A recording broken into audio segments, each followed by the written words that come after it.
They plan like bastards. They put more thought and preparation into a single strategic skirmish than most human armies devote to an entire campaign. He sniffs and scratches at his chin. They usually assemble their forces in Avernus, the first layer of Bator. What's Avernus like? Avernus? The man grimaces as if recalling the place caused physical anguish. It is inhabited by the damned and those that prey on the damned. The red-flecked lands of noxious sands and blistering fires that scream across the landscape. That was my taste of Bator, the lair of Avernus. Terrible place. What sort of forces serve in the Blood War?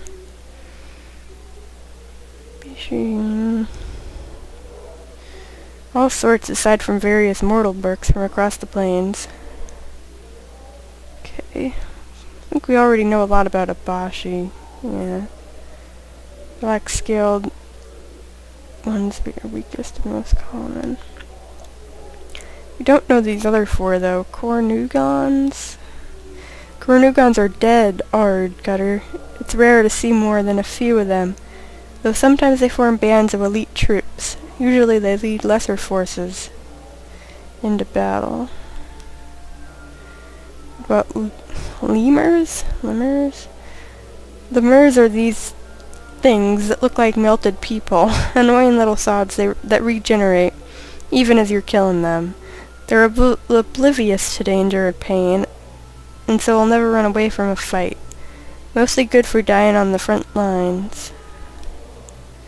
Infantry, I guess. Niparibo? Fat little pikers that have these tiny heads. Deaf, dumb, and blind, they exist to die on the front line. Hard to kill, too. Even the most wee bit of them will grow back to whole one if you let it. So 2 regenerative type infantry creatures. What were these again? Oh, those are kind of rare leaders. And succubi, I have kind of an idea what those might be.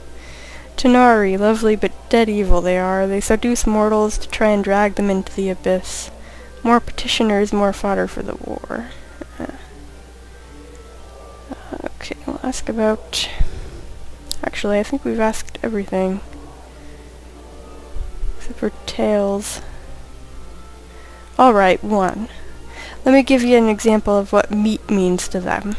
They'll get some mean-spirited mortal mercenaries together, maybe a drop of a few million strong, and let them slaughter each other for no real reason at all. A pointless battle over some power-forsaken piece of land.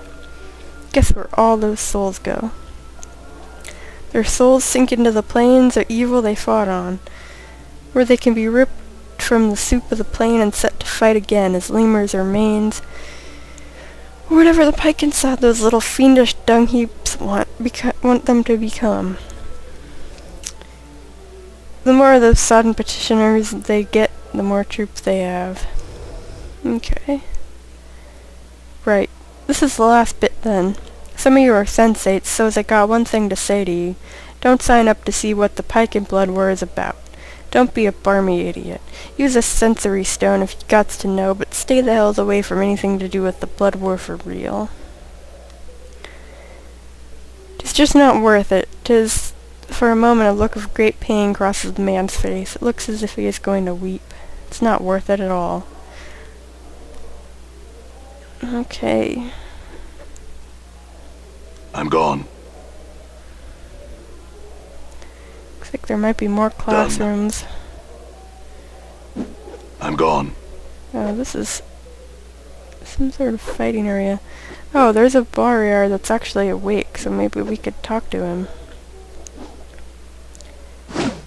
Fiends in here too.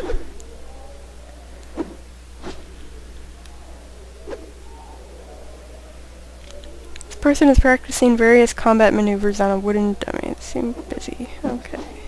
All right.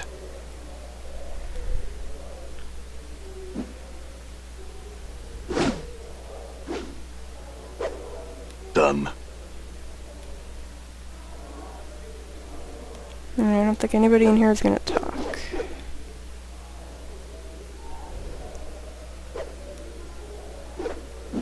Done. I'm gone.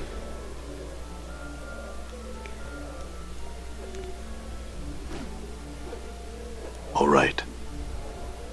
All right.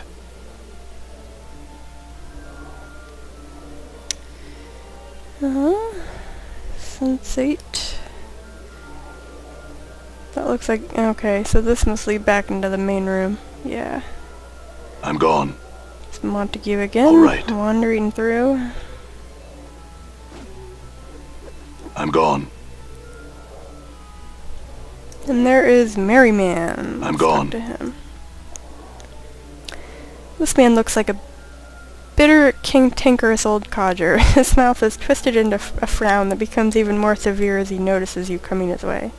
Merryman my name may be, but merry I am not.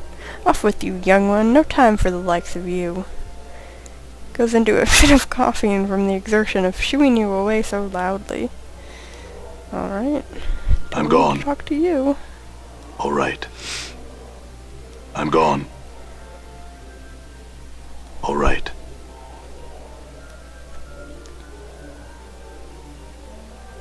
Done. I think that might Done. be a back door, maybe? Done. Done. I'm gone. Where does this go?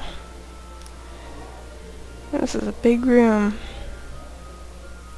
Mage in training? Jumble murder sense. This short, balding man's orange tunic and rather sizable gut give him the look of a walking pumpkin. He is absent-mindedly patting his large paunch with a slow rhythm, as if it were a drum. The man's odd, crooked smile and a strange gleam in his eyes make him look a bit mad. The man gives an exaggerated, flourishing bow and presents a small card which reads only, Jumble Murder Sense. Zausatect Zorthor Extraordinaire. He then snatches the card from your grasp and proceeds to eat it, grinning wildly all the while. Okay. Mort whispers, somewhere in Asylum is one barm. Oh. Might he be the man who cursed Reekwind? Updated my journal. Jumble pulls an innocent face and shrugs, as if to say, I don't know. He then covers his mouth with his hand and giggles like a giddy schoolgirl. I'd like you to remove the curse. Jumble pretends not to hear you, instead belching loudly and resuming his belly drumming, his eyes widening around the festival. Oh, this is a kook if I ever saw one.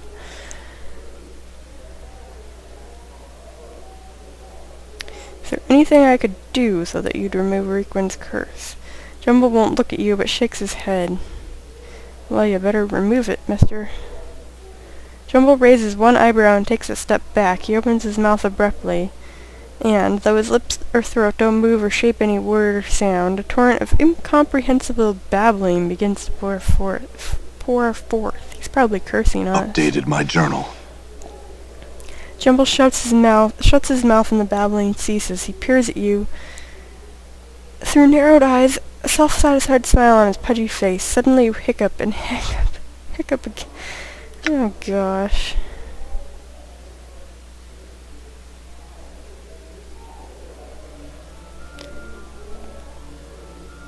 Jumble ignores you entirely. Attack him. Yeah, probably could attack him. This is not okay. Not okay.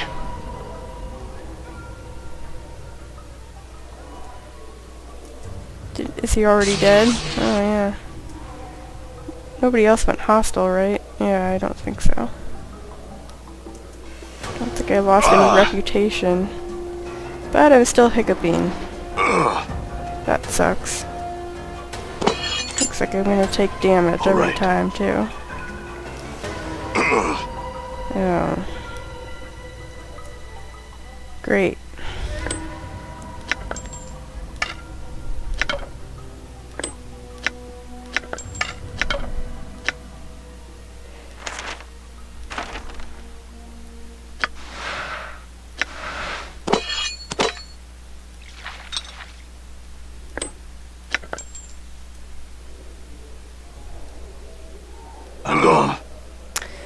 Yeah.